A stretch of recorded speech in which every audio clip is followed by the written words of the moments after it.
नमस्ते। आर्यावर्त की कहानियां में आपका स्वागत है। हम पढ़ रहे हैं कठोपनिषद के अंतर्गत यमाचार्य और नचिकेता की कथा। यमाचार्य ने तीसरा वर देते हुए नचिकेता को आत्मा का रूप तथा उसकी प्राप्ति के बारे में समझाया। यमाचार्य का कहना है कि सृष्टि में जो कुछ दिखता है उसके पीछे न दिखने वाला मौजूद रहता है। यथार्थ सत्ता दिखने वाले की नहीं, न दिखने वाले की है, क्योंकि न दिखने वाले के कारण ही दिखने वाला प्रतीत होता है। शरीर दिखता है परंतु इसके पीछे न दिखने वाला आत्मा है। संसार दिखता है परंतु इसके पीछे न दिखने वाला परमात्मा है। नचिकेता ने पूछा था, या इयं विचिकित्सा प्रेते अस्ति इति एके नायम अस्ति इति च एके। मरने के बाद जो यह शंका उठ खड़ी होती है कि मनुष्य मर गया, अब इसका कुछ नहीं बचा, इसका क्या उत्तर है? यमाचार्य कहते हैं कि इसका उत्तर यही है कि शरीर क्षर है, सृष्टि क्षर है, आत्मा अक्षर है, परमात्मा अक्षर है। अक्षर का प्रतिनिधि वैदिक संस्कृति में ओम को कहा गया है। आत्मा परमात्मा का प्रतिनिधि ओम इसीलिए कहा गया है क्योंकि ओम अक्षर है। अक्षर अर्थात अ उ म आदि, और अक्षर अर्थात जो क्षर नहीं होता, नष्ट नहीं होता, जो अविनश्वर है।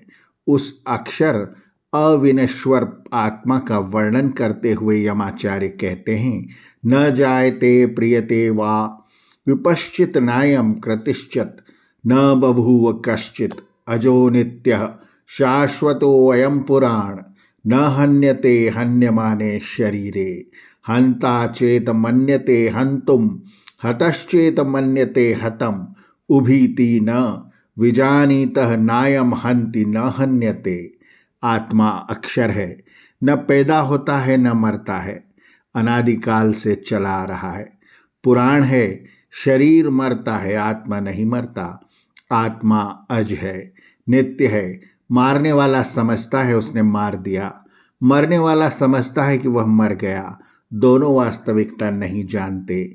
न मारता है न मरता है, क्योंकि आत्मा शरीर नहीं है। यही बात भगवान श्री कृष्ण ने श्रीमद् भगवद गीता में भी अनेक बार कही है। जो व्यक्ति यह जान जाता है कि इस भौतिक शरीर में वह अशरीर आत्मा निवास करता है, इस भौतिक शरीर में, इस भौतिक सृष्टि में उस अशरीर परमात्मा का निवास है। अशरीरम शरीरषु, वह महान आत्मा और विभु परमात्मा को जानकर शरीर के नष्ट होने को तथा सृष्टि के उपद्रवों को देखकर धैर्य नहीं खोता, शोक सागर में नहीं डूबता। महानतम विभुम आत्मानं मत्वा धीरः न शचति। आचार्य नचिकेता को कहते हैं कि आत्मा के विषय में तुमने जानना चाहा, मैंने भी तुम्हें आत्मा के विषय में बहुत कुछ समझाया, परंतु आत्मा और परमात्मा की प्राप्ति मेरे या किसी दूसरे के कहने मात्र से नहीं होती।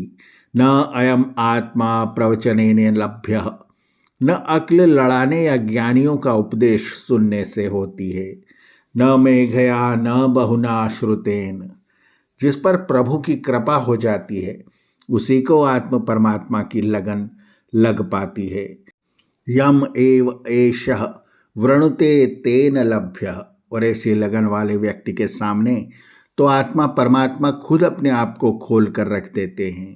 तस्य एषः आत्मा विवृणुते तनम स्वाम, फिर किसी को यह पूछने की आवश्यकता नहीं पड़ती कि वह क्या है, वह है या नहीं है। उसे तो मानो आत्मा परमात्मा का साक्षात्कार हो जाता है। साक्षात्कार तो हो जाता है, पर किसको? जो दुष्चरित्र से अविरत नहीं है, हटा नहीं है।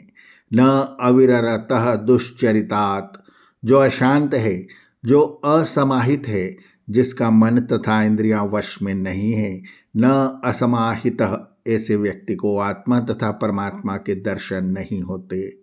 यमाचार्य का कहना है कि आत्मा तथा परमात्मा की ही यथार्थ सत्ता है।